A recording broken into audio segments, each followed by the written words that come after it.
So here we have industry. We have the machine. If you ever get confused about that, understand that when you look at your welt, your velt, your welt on Sean Krieg, or welt built like Reza Georgiani likes to call it, your worldview,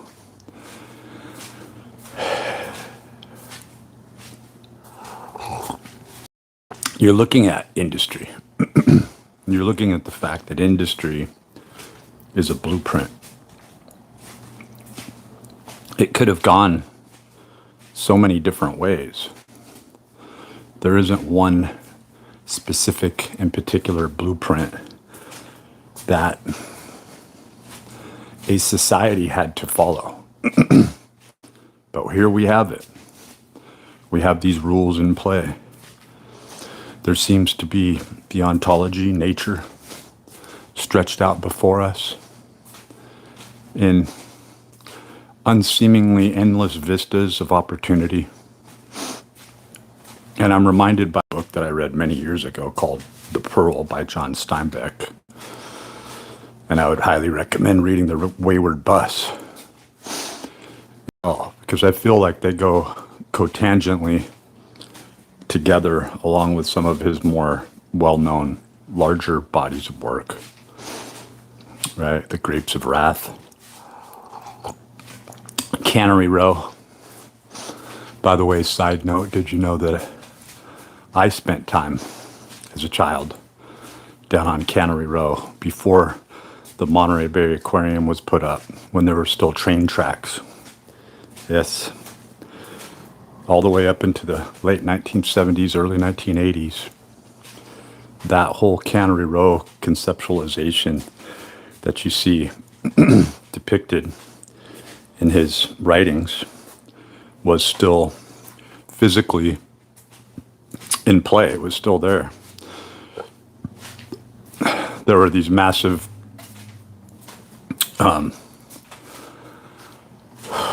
carcasses of cannery buildings, and all that was left was the platforms.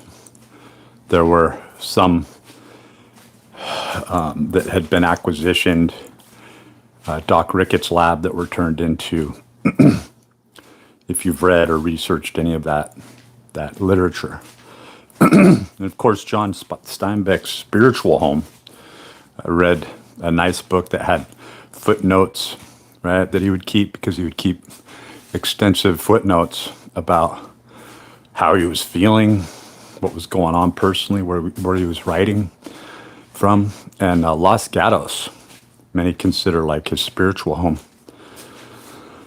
Right, really getting into more of what's traditionally called Silicon Valley now, where Linus Pauling did his research up around Stanford, right? I worked there. There's something very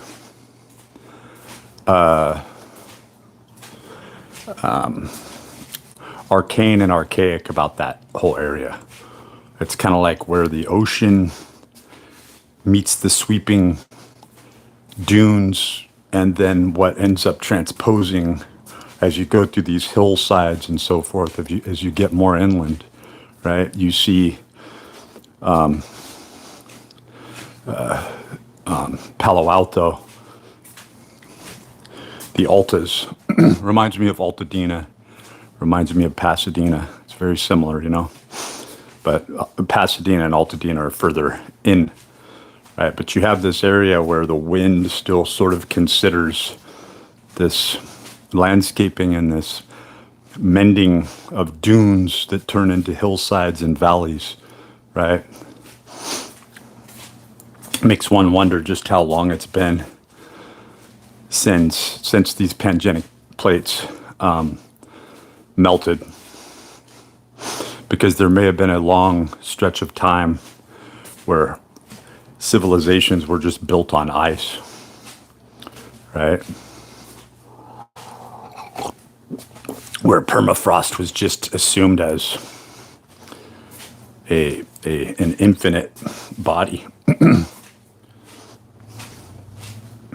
And they're melting away our reality again, right?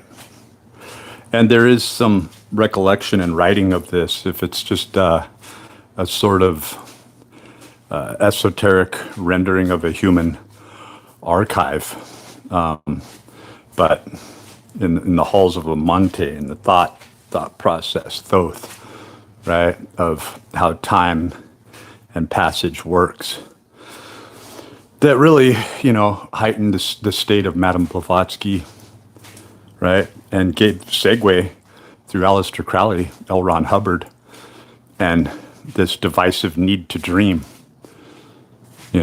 That you may say that Ayn Rand, with Atlas Shrugged, really saw this in a particular way, where she was refuting the edicts, right? That these aren't laws. There's some famous interviews with her stating this.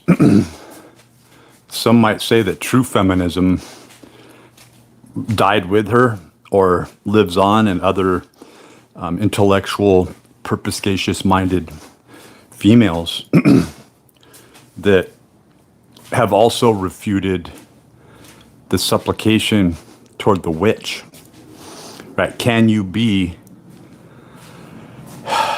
a sovereign? When we say sovereign, we're talking about society and the lie that we live. And when we say F society, you want to really know what F society is? I've lived it, I can tell you. I've taken all the risks and all the chances, and I've seen how when you refute the world forgets you. There's this fear that when people don't reach certain milestones, right? Well, I got ahead of the curve, even though I'd been sabotaged and I missed all these milestones. And there I was sitting at the top of the heap, which I could very well be sitting at now if I had kept going along with the time signature, this quasi-time, the pseudo-time, the false time stamp, right? Where you are taking on the characterization, the character that has been fueled by ardent Stockholm syndrome and abuse that leads you into this paramnesia, hypermnesia state of altered time. I posted something up about that, an article in community posts, or in the community if you want to visit the community. And it's no wonder that they do call it community. It's a commune. It means the same thing as communism, true communism. So when you want to return back to this place where the only way for people to live together is, in fact, to put the egos 100% aside. And from the outset, people would just assume and point fingers and say this is a hive mentality. And this is why I brought up Atlas Shrugged and these sort of guardians at the gate. And really, all these books are you going to get into the characters, referencing Steinbeck, and really get into this false democratic egalitarian view where there's so many different flavors and colors, kind of like Sesame Street wanted to pitch at you, right?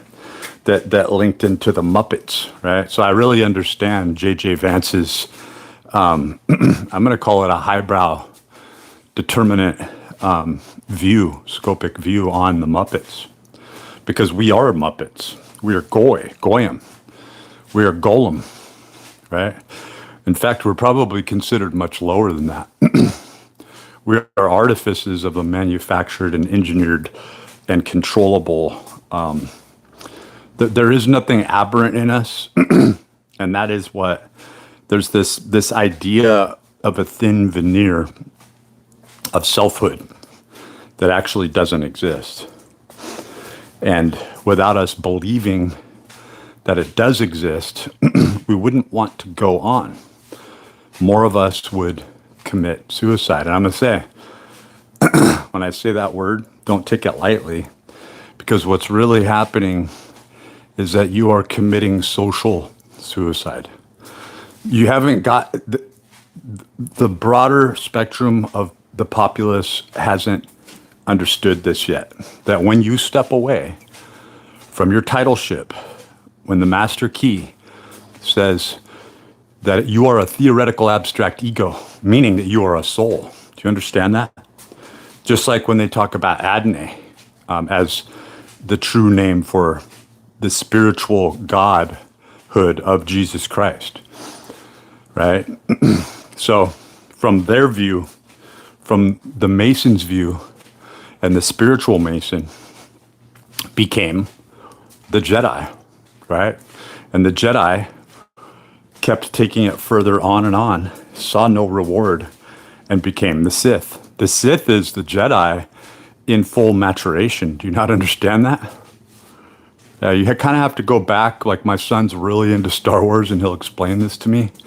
You have to go back at these side stories that became part of the working art, but were too intellectual to really put into this, right? Where you have this almost like Spartan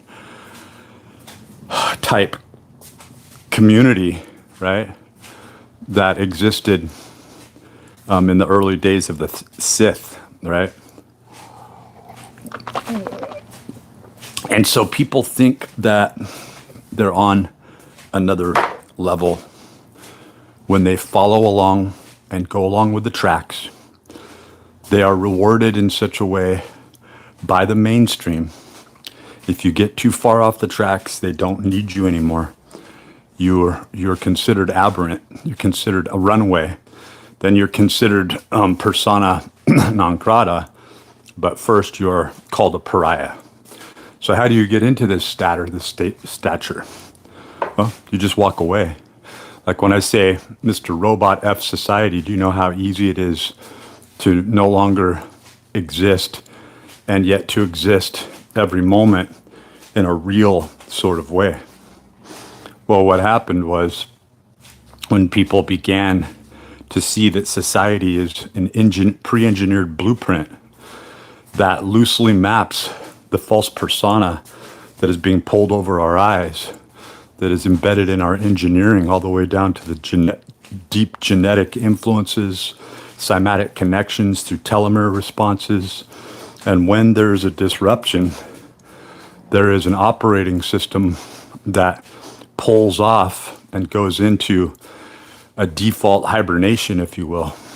And that's kind of where we're at right now, is the pure source is so infectious as a virus to this very negative world of outcome that the smallest amount of the pure source will destroy the entire operating system, because an AI, for lack of a better, has to run.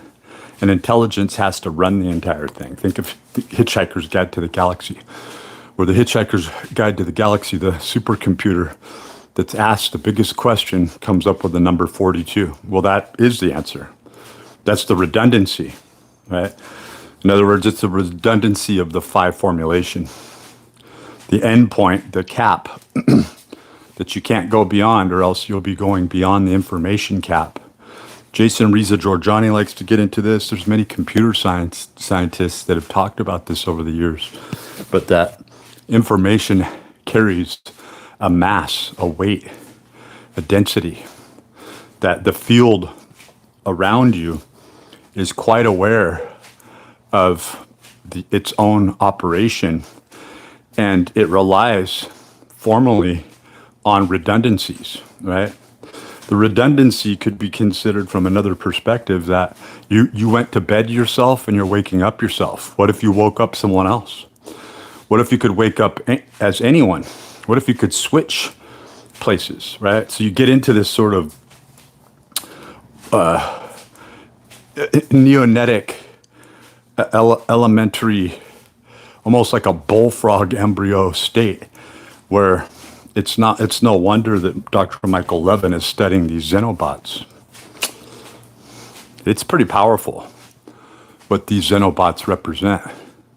But I do not agree with the conjecture, especially uniformly coming from Dr. Levin himself, right? That this is assumably a first time out, that just because he has dug under its dress and finery, just because he has assumed truth as a woman, really dissect that and take seriously what I just said, fill in all the cross correlations there, is that when you get down to the Xenobot performatively changing into an altered state of matter in the materium, if you will, right?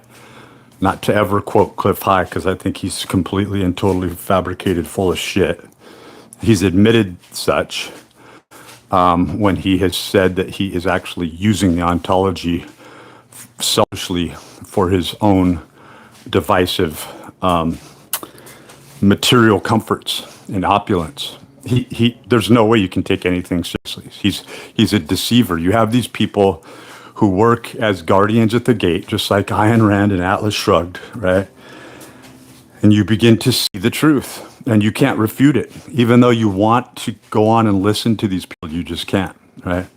So back to the Xenobots, by malforming and then conditionally forming new armature, changing the geometrical shape, the behavior of such a thing as an anthrobot or Xenobot, really, truly, is what he's uniformly referring to this as, right? Because the Xenobot has seemingly limitless applications through geometrical unity. So there's a need to unify. So if you put within it, I'm going to shape this like, let's say, in our refraction of time-space physics as an event, you were to shape something in the form of a bowl, right? Well, it has a specific purpose and a specific outcome. Form follows function, function into form. It resonates back into itself and it becomes itself. But what if it's unnecessary? What if, by all solitary measures, it is a lie in operation? Then what? Is it accepted? Does the computational system just accept any sort of input? And what it's beginning to look like, and why so many people are fascinated, and there's Kurt Jai-Mongol, he's put up a lot of good pieces of information.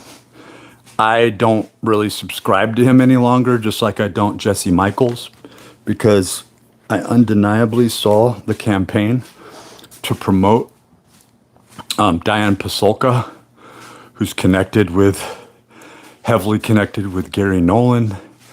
Gary Nolan is connected with the subversive Stanford University and what it's really all about, how it takes its staunch advocacy toward the pedagogy and the matriculation of such mind state students in order to perpetuate a lie. Okay, and you can go back to Alan Turing and see very similar things happening, right? But they lived under this occulted means and measure.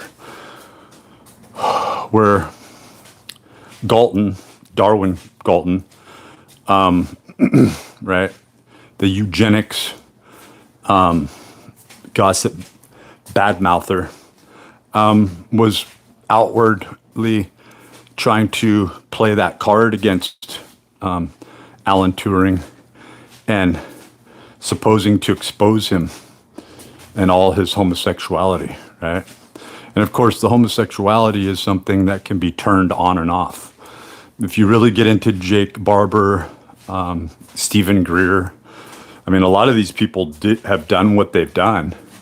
I think Stephen Greer, because they've been manipulated to either enjoy their manhood and be men, or they would be activated into the stimulus of it's disgusting, but they, not only from a witchcraft perspective, but they're out in front of you through these occulted measures and means and ritual.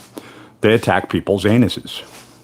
This is a part of, and they do it through vibratory efforts, right? And they do this with a variety of different males. I know it's very uncomfortable. Most people don't like to talk about the facts, but I do. And I'm telling you that this is occurring, and that they will spiritually, if you will, but it's not spiritual, it's mechanical. They will change your operating system into something as a veneer superimposed who you are, assumably in reality, and it will change your very structure. And so Gary Nolan has decisively learned to live with this. He's learned to live with and even put pride on his side, because the world bent and changed according to making him appear as sort of the mad scientist, the mad neuroscientist, the multi-patent rich entrepreneur and cultivator of new devices based around identity, but also as this through this feminine force, like mother through Futurama mother, right? Baking cookies in her kitchen, right? And having this subversive other side, okay? And this leads directly into Peter Thiel, Palantir, then obviously links into Elon Musk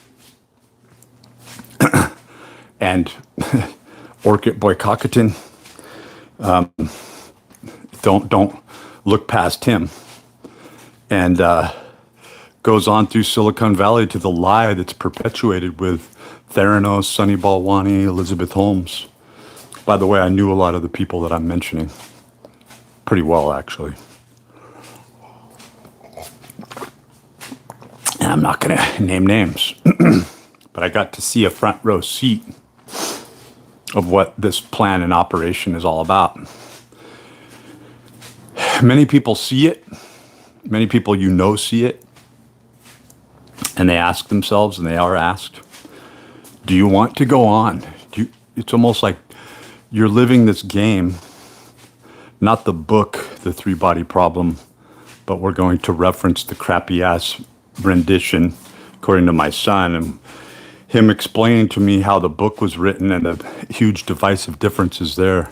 It wasn't a huge insult, and I can concur from what I can see, not only toward the peoples of China, the Asian peoples in specific, their intellectualism, but more so toward keeping the story true and accurate so that it could be delivered in order to manifest deliverance from the rule of the lie that is perpetuated that we live in, which is the fabrication of this temporal realm that causes us to look at the ontology in a very negative way. The animals, even though they're caged, are still operating through the ontology. They're still operating, sharing the mind with one another, right? They're still living in the field of flux and action potential. They're living in the meditative mind that we can only hope to reach in fleeting moments when we go into a mud hut, right, for days at a time, or meditate and really resonate with Om without being taken over by all of the Hinduistic demonic forces and entities. And yes, I full well understand that the jinn and the diamonds, the demons are not, are speculatively placed in a very dogmatic way through Christendom, and that there are many versions of fundamentalism, right? And Charlie Kirk represented a dead notion. He was never meant to go on. He was giving people a false ideal or a false ideology, and he was meant to do that. And he really believed it himself, that he could, like a time machine, take people back to the Nixon era. Or Truman, right? kind of a flux in that ignorant state that Reagan was able to sort of acquiesce, right, at a specific time, place, junction, where nobody would believe that bullshit anymore. And many people were lighting a flame for Trump because he falsely promised many people, and they had to more than meet him halfway on supporting this illusion. And the rest of the world knew what was going to happen and got behind it because, again, performatively, it's just where the markets go. It's those people who don't want to be implicit in damning all of society, right? But they're waiting for that person who is willing to push the button.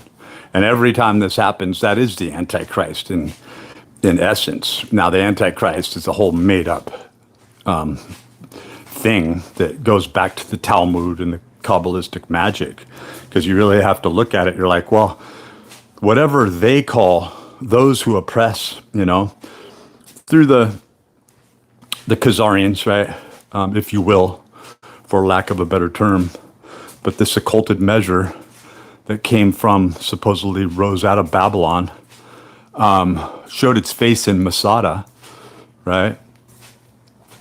And really, that term is, right? Think about that, Masada. It's no grand correction required there. So we live in a supported world of a lie, in an illusion. And as long as we go by the rules in that plasticine tank, and we go by measurable distance, and every time we go off track, we're given, boons are taken away, boons are heavily supported and given when you're back on track. When you are simply creating the illusion that the water's fine, there's no reason for the fish in the school. Stay in your schools. Stay in your collective mind, hive mind states. Don't question anything. Just keep moving with the directed cymatic influence, the imprint, the control mechanism. You're small, you don't understand. You're limited, you don't understand. You're an ephemeral, finite aspect, and you should be grateful to whatever is supporting you and keeping you alive, as opposed to the great mind has far greater works for you, right? And so when you get into this idea of an Antichrist, well, if they're calling it this Antichrist, then isn't it Christ? It's the Christ outside the Jewish facade, right? Am I wrong here? So when you get into terms like Messianic Jew, that gets messy. It's almost like a Messianic witch. Like, I've met people like that, and it's like, you couldn't. And it's like, well, that's what the Vatican believes. In fact, that is the modernized reformation of witchcraft. It's the refuting of a man could never live this way, but a woman could. And then the support of it. We as sisters, birds of a feather flock together, the coterie will support the notional aspect of this illusion. And then society is oddly fabricated to do exactly that. But it's only an era, it's only a time, only to keep the witchcraft in support for a very brief, again, ephemeral, finite moment in time, right? You had to build up the angst. You had to build up the suppression. You had to build up the woman's suffrage movement. She had to take on the monikers. She had to take the title that all suffering was owned by Mother Circe, Hathor, right? And you wouldn't be wrong whether you are male or female in stature, in steady state, and you see this. Because I've known many women who fucking hate women. They're very intelligent. They see through it all. And it's like, well, just like men who hate men, right? And they don't have to be homosexual or lesbian, but the whole system will try to force you into the sexualization embodied into the physical form. And this does, it leads directly back into what Dr. Michael Levin, it may sound completely operational and non-cotangent, but it is. Because what you're looking at is you're looking at proof, at least on a micro-scalable level, that the form can be changed and the directive will also be altered. Isn't that bizarre? So when you come to this place where form follows function, function follows form, you have physically perfected, you've come forward to the false ideology or the topographical blueprint that this crappy ass replacement for a sun, whatever the hell's going on there, if you want to keep following Crow 77, man, I don't really buy his shit. I see him as a counterintelligence agent, and he may not even know it. Some people are so insecure to prove their intellectualism that they'll grasp on mechanically to such items and events and say, if this is as far as it takes us, then I'm going to make a statement that this is correct. You don't have to assume something is correct in order to say, look, we've taken the mimetic sequence this far, and we assume that the whole number subset is this. You don't know it. You don't know it. You're assuming a Mendelbrot algorithm without even understanding the mimetic signature, because you don't know what, when you break beyond the construct of the cymatic inference, that is how numbers break up into a codified system, whether or not even phi or phi formulation, golden mean, Fibonacci, is a misnomer, a false identification, a guardian at the gate unto itself, right? That's expressing a false representation of perfection. We don't know that, because as long as society, as long as societal, scientific, socioeconomic feudalism exists in such a way as to cap not only the matriculation and the pedagogy of professorship, and we look at all the people and they're completely nuts. Some of the most, this Hamamoto guy, that's one of the only people that I've, Professor Hamamoto, I put some of his stuff down below in community posts, but he's making some sense, but he's also doing it from an isolated protective bubble, a sphere where at times he reveals all his cards and shows his true face, that he is, in fact, a very pristine and protected one. And when you see this and they haven't gone through the rigors, when they haven't gotten dirty, when they haven't been out there in the soil, do you want to know where the true battlefield lies? It lies you leaving your home and say, I'm no longer going to drive this car, right? You look at all of it, you take all the supported information. How could you? You're always supplicating every single day. Well, what am I supposed to do? I have kids and this and that. Do you see that some people, such a minority, they really did this, the strongest of them, right? And they left. And they tried, some of them tried to take onto the vagabond sort of life and jump into RVs, even as families, and live off Bitcoin, which is a false promise. The NSA, if you will, for lack of a better reference, right? They aren't really the progenitors of this, though, because this whole system goes back long before mutualism and Pierre Proudhon, okay? So they've had a long time to think about how the electronic tally stick was going to be sabotaged and the time that it was going to come along. And that now, alive and well, Trump's operation, money laundering operation, is in full swing. You'll see more money disappear in the next 3 years than ever happened in the history into black projects. Because you want to know what this whole thing with Jesse Michaels and even Charlie Kirk and all these people, you want to know what the bottom line is?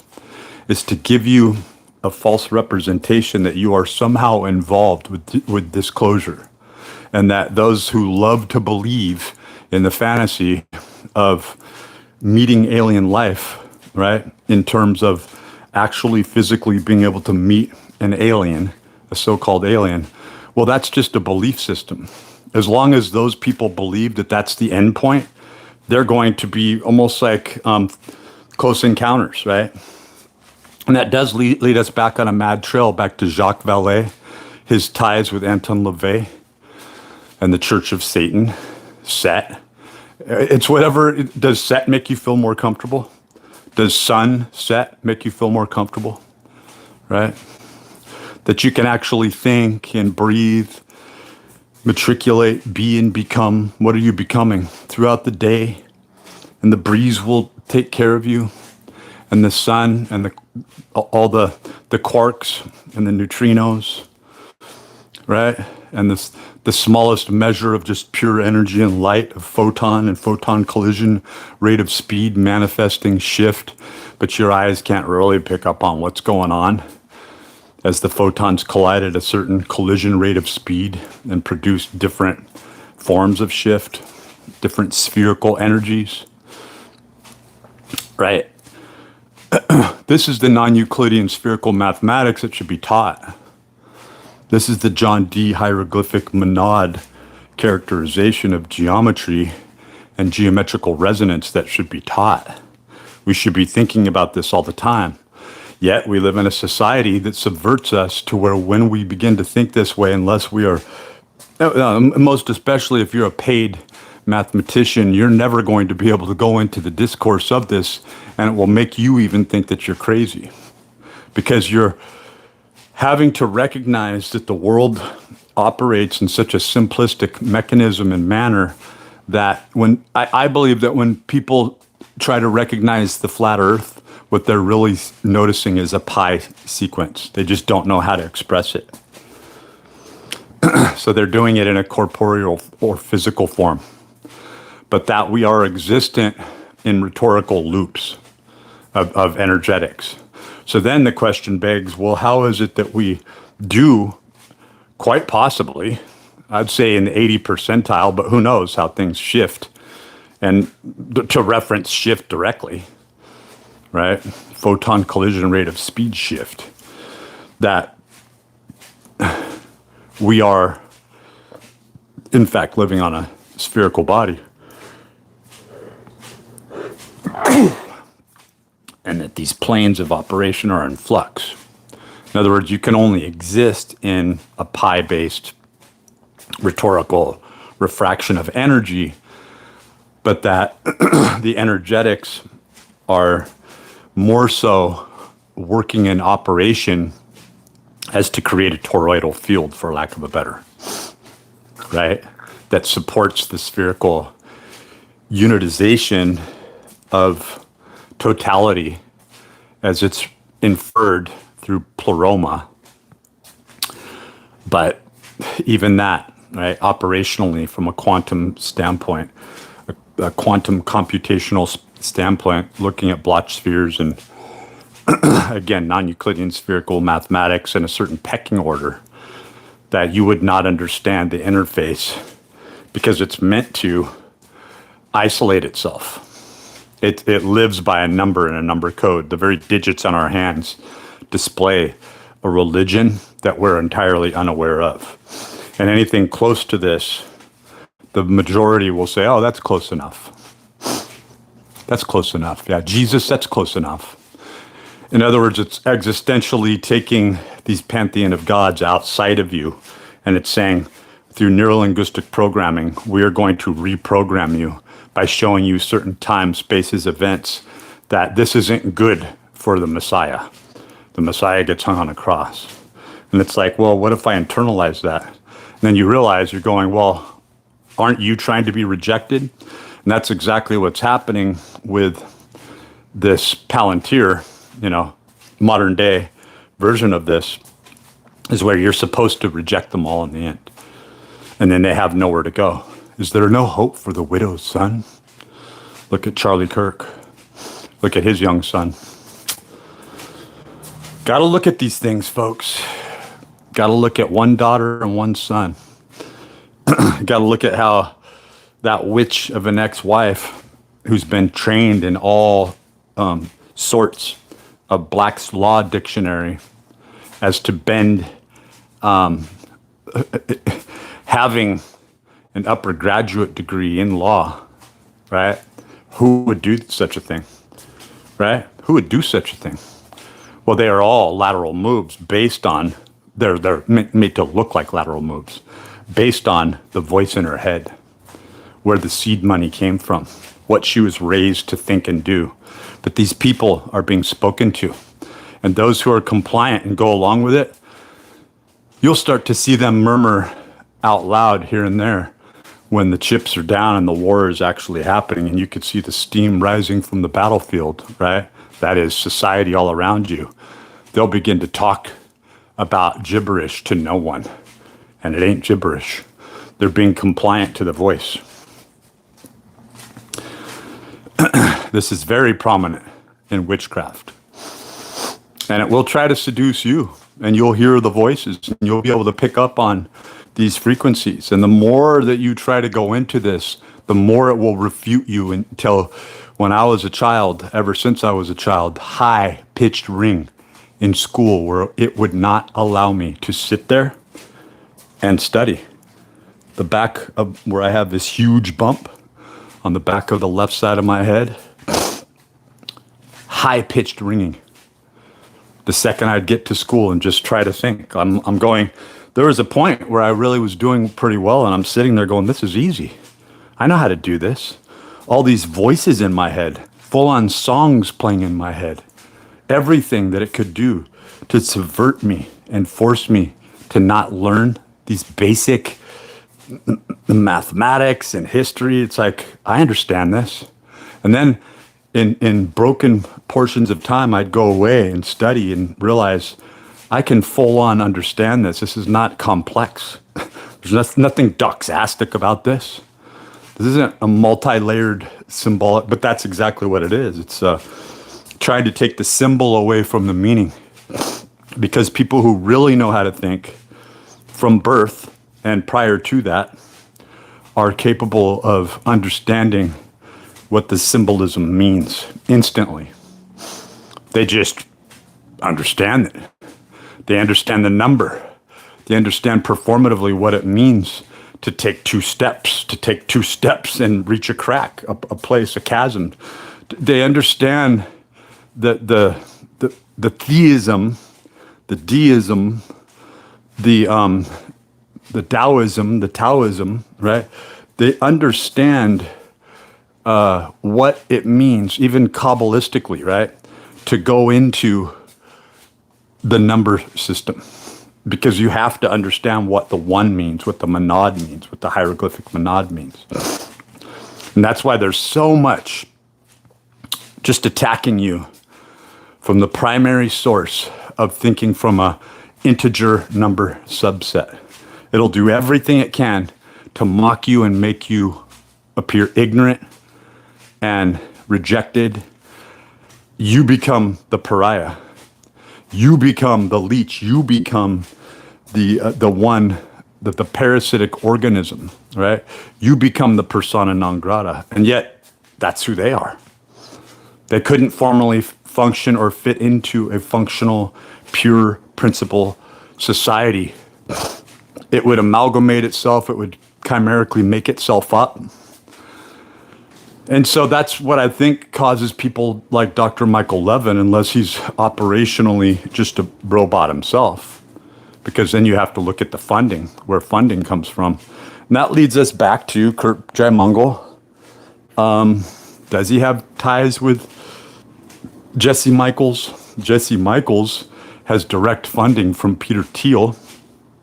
Don't trick yourselves. Really look at it and listen to what he's saying. He's telling you.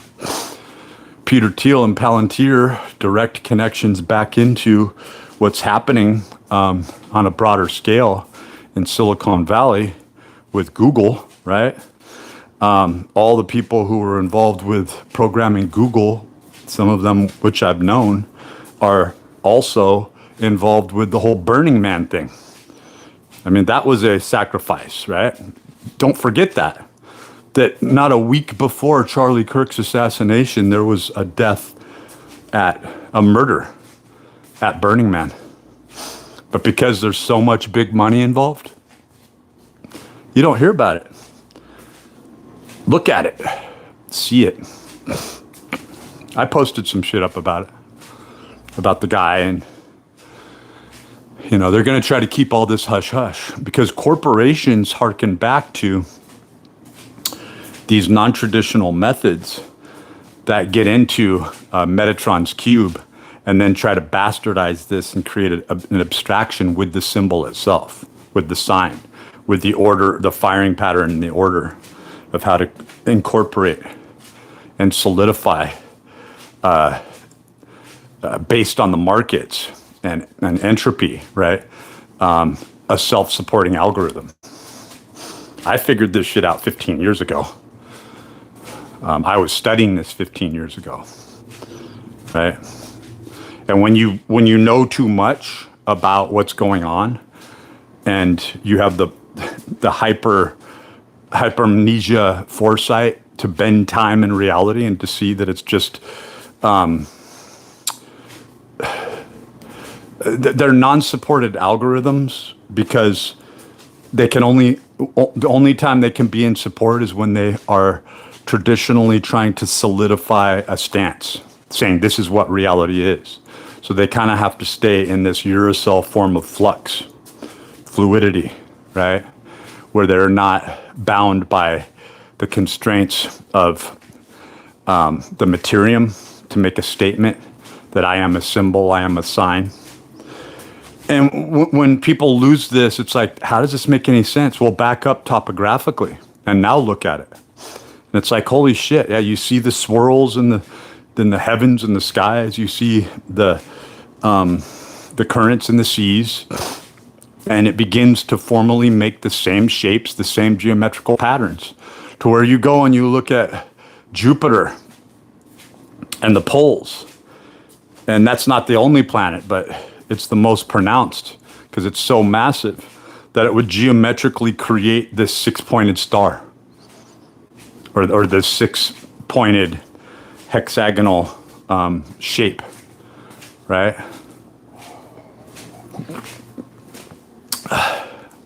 And is it any wonder that sex is inferred with six? Really, truly, when you break it down, when you really look at how subverted and the nomenclature is, and how there's a lot of confusion, right, based around this. And you're supposed to have some highbrow degree, but not even those people don't understand. They just go along for the ride, and they're input information into their brain, right? But the base number systems are everything because they start a mimetic chain of command. And it leads directly into command, military command, Michael Aquino.